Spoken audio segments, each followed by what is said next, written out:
قربان جائیں۔ نوجوانوں ذرا غور کرنا، میرے نبی کریم صلی اللہ تعالی علیہ وسلم کے بارے میں حضرت عائشہ صدیقہ فرماتی ہیں کہ عرب کی کواری لڑکیاں بڑی حیا والی ہوتی تھیں، لیکن اللہ کے پیارے رسول صلی اللہ علیہ وسلم عرب کی کواری لڑکیوں سے بھی بڑھ کر حیا والے تھے۔ یہ ہمارے بچے مذاق میں ہمیں کئی دفعہ کہتے ہیں شادی کرا دو، شوگل میں کہہ دیتے، ابا کو کہہ دیتے ہیں، ابا کو منہ پہ آگے کہہ دیتے ہیں، کہتے ہیں یہ بڑا بھائی مصیبت بن گیا، یہ ہٹے گا تمہاری باری آئے گی۔ آپ کچھ ایسی باتیں کر رہے ہیں، کچھ ایسے انداز آپ اختیار کر رہے ہیں جو وزادار لوگ کرتے نہیں۔ شرم و حیا سے وہ چیزیں ٹھل جاتی ہیں، جو باتیں ہمارے بچوں کی زبانوں پر بے باکی کے ساتھ آنے لگی ہیں۔ یہ جو ہمارے لڑکے بن سنور کے نکلتے ہیں،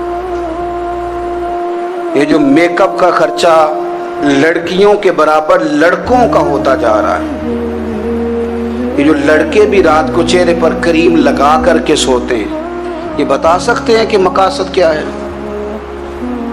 بتا سکتے ہیں؟ یعنی بچے بھی بغیر شیمپو کے بال نہیں دھوتے، مثلا کیا کرنا ہے آپ نے اس کا؟ بڑی بڑی قیمتی چیزیں جو ہیں وہ آپ نے رکھی ہوئی ہیں، مقصد کیا ہے؟ یہ جو ہمارے بچے بن سنور کے نکل رہے ہیں تو کیا دعوت دے رہے ہیں سوسائٹی کو؟ شارٹ نکڑے پہن کے جو نکلے ہوئے، اوریاں لباس پہن کے نکلے ہوئے۔ اقبال نے کہا تھا دیار مشرق حوث میں غلطاں، شباب اوریاں شراب اسیاں، جسے بھی دیکھو غری کے اسیاں، ہم ایسی تہذیب کیا کریں گے؟ شباب اوریاں، تم نے اپنی جوانی ننگی کر ڈالی ہے ساری معاذ اللہ۔ کن مقاصد کے لیے؟ میں وہ اعداد و شمار بتا نہیں سکتا۔ ہمارے ہاں گند سستا ہو گیا ہے، لوگوں نے گناہ تک پہنچنا آسان بنا دیا ہے۔ آپ دیکھ لیں گندگی دروازے پہ اور گند موبائل میں، کیسے بچائیں ان بچوں کو؟ کیا کریں؟ کلیجے پھٹتے، کبھی باتیں سوچتے ہیں تو سوچتے ہیں آنے والی نسل کو کہاں لے جائیں، کہاں چھپائیں، کیا ایسا کریں کہ یہ بچ جائیں۔ خدا را قربان جائیں حضرت عثمان غنی پر۔ مصنف ابن ابی شیبہ میں صحابہ فرماتے حضرت عثمان غنی نا بڑے مالدار تھے۔ مال آتا ہے تو لوگ عیاش نہیں ہو جاتے، مال آتا ہے تو لوگوں کی خواہشات بہت بڑھ نہیں جاتی۔ بڑے مالدار تھے، مالدار بھی تھے اور سونے بھی بڑے تھے۔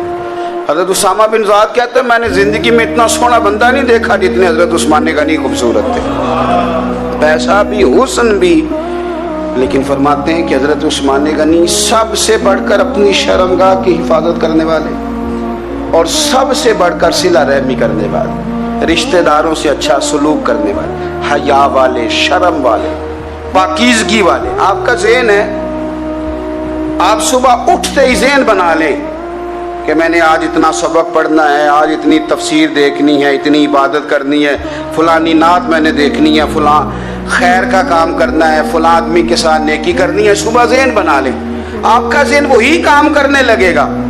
لیکن اگر صبح اٹھتے ہی ذہن میں گندگی ہے، رات کو سوتے ہی معاذ اللہ ذہن میں وسوسے ہیں، تو پھر سارا دن وہی چکی چلے گی، وہی انداز رہے گا۔ تھوڑا سا آپ کو اس کی نگرانی کرنی ہے، تھوڑا سا۔ فحاشی، عریانی یہ تیزی سے پھیل رہی ہے، تیزی سے گندگی لوگ کشید کر کے لاتے ہیں۔ اور حیا کا مطلب صرف اتنا ہی نہیں ہے آپ زنا اور بدکاری سے بچیں، آپ اپنی زبان کو بھی حیا والا بنائیں۔ کوئی کچا کمزور جملہ، گندی بات، گالی کبھی بھی زبان پہ نہ آئے، آپ کا انداز حیا والا ہو۔ بے باک ہو جانا، بے باک بولنا، میں باریکی سے اس بات کو سمجھتا ہوں، اور میں آپ کو بہت ساری بزرگوں کے ارشادات کا نچوڑ عرض کرنے لگا ہوں۔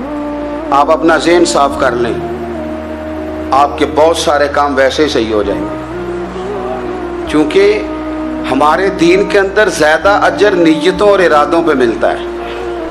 آپ کے جو اندر کی پاکیزگی ہے وہ بہت سارا فضل لاتی ہے اللہ کا، اور اگر دل ہی نہ پاک ہو، ذہن ہی نہ پاک ہو، تو وہ خیر کی چیزیں کس طرح کر کے داخل ہوں گی؟ نوجوان میری بات پر توجہ کریں۔ فرمایا وہ لوگ جو اپنی شرمگاہ کی والذین ہم لفروجہم حافظون، وہ لوگ جو اپنی شرمگاہ کی حفاظت کرتے ہیں۔ حضور غوث پاک رضی اللہ تعالیٰ عنہ فرمایا کرتے تھے، دو چیزیں انسان اپنی سنبھال لینا، ایک پیٹ اور ایک شرمگاہ، تو فرماتے تھے ولایت اس کے بڑی قریب آ جاتی۔ ہم نہ ان لذات میں الجھ جاتے ہیں۔ سیانے سیانے بندے، روٹی کمر سیدھی کرنے کے لیے کھانی چاہیے، زبان کے ذائقے کے لیے نہیں کھانی چاہیے۔ یہ زبان کا ذائقہ لگ جائے یہ کہیں کا نہیں چھوڑتا انسان۔ اپنی شرمگاہ کی جو لوگ حفاظت کر لیتے ہیں، کوئی بڑے سے بڑا گناہ کرنے سے بھی بندہ کافر نہیں ہوتا، بندہ کفر کرنے سے کافر ہوتا ہے۔ گناہ بڑے سے بڑا کرنے والا بھی گناہ گار ہے، کافر نہیں۔ لیکن بعض گناہ ایسے ہیں جو جس وقت بندہ کر رہا ہوتا ہے اس وقت وہ مومن نہیں ہوتا۔ میرے نبی کریم صلی اللہ تعالیٰ علیہ وسلم نے فرمایا، جب کوئی شرابی شراب پیتا ہے اس وقت مومن نہیں ہوتا، جب کوئی چور چوری کرتا ہے تو اس وقت مومن نہیں ہوتا، اور جب کوئی زانی زنا کرتا ہے تو تب وہ مومن نہیں ہوتا۔ اتنی دیر کے لیے اس کے دل سے ایمان نکال لیا جاتا ہے۔ کفل کا ایک واقعہ ترمذی میں ملتا ہے۔ ایک شخص کفل نام کا تھا بنی اسرائیل میں، ایک عورت مجبور تھی، اس کے بچے بھوکے تھے، تو کفل نے اسے مائل کر لیا کہ تو میرے ساتھ گناہ کرے گی تو پھر میں تیرے بچوں کی روٹی تجھے دوں گا۔ تو وہ عورت پہلے تو بیچاری نہ مانی، لیکن بچوں کی بھوک دیکھ کے مجبور ہو گئی۔ جب کفل کے قریب گئی نا وہ عورت، اس نے دروازے سارے بند کر لیے۔ ترمذی شریف میں اس کا واقعہ موجود ہے۔ چاروں جانب سے بند ہو گیا سارا کچھ، لیکن جب وہ کفل کہتا ہے میں اس بی بی کے پاس جانے لگا تو عورت کا وجود کانپتا تھا۔ جس بندے کو گناہ کی طرف جاتے اس کی طبیعت میں ہیجان پیدا ہو تو مانا یہ ہے کہ ابھی ذہن پورا غلیظ نہیں ہوا، ابھی طبیعت پوری گندی نہیں ہوئی، ابھی ایمان کی بہت ساری قسمیں موجود ہیں، عورت کا وجود کانپتا ہے۔ تو کفل کہتے ہیں کہ میں نے اسے کہا کہ سارے دروازے بند ہیں، ڈرتی کیوں ہے؟ تو کہنے لگی ڈرتی اس لیے ہوں کہ سارے دروازے بند نہیں ہوتے، ایک دروازہ کھلا ہے اور وہ دروازہ رب قدیر کا دروازہ ہے، اسے کیسے بند کیا جا سکتا ہے؟ تو کہتے ہیں جب اس نے یہ لفظ کہے تو مجھ پر بھی بات کا اثر ہوا، مجھ پر۔ تو میں نے کہا کہ اگر تو عورت ہو کے رب سے اتنا ڈرتی ہے تو مجھے تو اس نے مرد بنایا ہے، تو مرد تو ہوتا ہی وہ ہے جو اپنے آپ پر کنٹرول کر سکے۔ تو اب نہ معاملہ آگے جائے گا، اب یہاں بات رکے گی نہیں، جا میں تجھے آزاد کرتا ہوں۔ عورت گئی، اس نے توبہ کی کفل نے، اور رات رو کے کہنے لگا مالک آج میں نے توبہ کی ہے تو میرے اوپر مہربانی کرنا، میری توبہ ٹوٹنے نہ پائے۔ رات اس نے توبہ کی، رات ہی انتقال ہو گیا۔ لوگوں کو پتا تھا بڑا بے حیا ہے، بد کردار ہے، گناہ گار ہے، شاید لوگ اس کا چہرہ دیکھنے بھی نہ جاتے، پر مالک کریم ہے نا۔ حضور فرماتے ہیں سویرے اس کے دروازے پہ لکھ دیا اللہ نے، لوگوں رب نے کفل کے سارے گناہ معاف کر دیے ہیں، اس کے دروازے پہ لکھ دیا گیا۔ جب آپ اپنی حفاظت کرنا چاہتے ہیں تو اللہ پھر اسباب بھی پیدا کر دیتا ہے۔ اپنی شرمگاہ کی، اپنی نظر کی آپ خوب حفاظت کریں۔ اور میں آپ کو ایک بات عرض کروں، ایک بندے کے باحیا ہو جانے سے نا، ایک بندے کے ٹھیک ہو جانے سے اس کے دائیں بائیں بے شمار لوگ ٹھیک ہو جاتے ہیں۔ نہ چاہتے ہوئے بھی آپ کی نیکی کا اثر آپ کے دوستوں پہ پڑتا ہے، نہ چاہتے ہوئے۔ اور ایک بندے کے بگڑ جانے سے اس کے دائیں بائیں بہت سارے لوگ بگڑ جاتے ہیں، بہت سارے لوگ بگڑ جاتے ہیں۔ آپ اگر اپنے لب و لہجے پر یہ پابندی لگا سکیں اور اپنے آپ کو اگر آپ سنبھال سکیں تو پھر یاد رکھیے گا بڑی ساری چیزیں بہتر ہو جائیں گی۔